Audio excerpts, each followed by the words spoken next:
is divided into two halves. There are 6 balls. There are 6 players on each team. Note that at least 2 players on each team must be female. There you go. Now we're ready to play.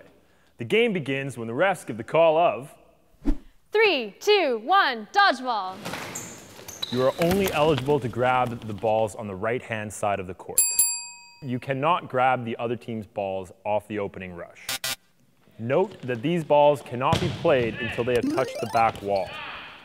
Whenever you pick up an active ball, a 10-second count begins on that ball.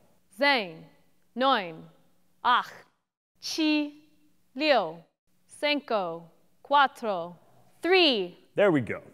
If you wait the full 10 seconds, the ball becomes dead. At this point, you must surrender it to the other team. 2, 1, dead ball. Now let's get to the game. The objective is to get the entire opposing team out. You can do this in a number of ways. You can throw a ball and hit an opponent. You can also catch an opponent's ball to get them out. In this case, a player from your team comes back in. In order for your teammate to be eligible to come back in, they must tag the back wall before touching any other balls on the court. You can totally prevent yourself from getting out by blocking thrown balls with your own ball. But you have to make sure it's a clean block. If it deflects off your ball and still hits you, you're still out. Even your fingertips count. 3, 2, 1, dead ball. Blocking with a dead ball is another way you can get out. So make sure you surrender those balls when the count is up. Touching the lines is another way you can get out. So make sure you stay in bounds at all times. The one exception to this is off the opening rush.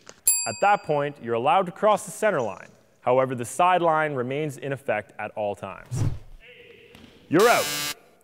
When you do get out, make sure to line up next to the refs on your side of the court and in the order that you got out. This way, if a catch is made, it's first out, first in. You're back in. Go touch the wall.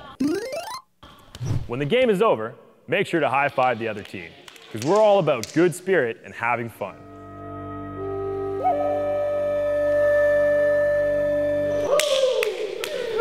Just a couple more notes.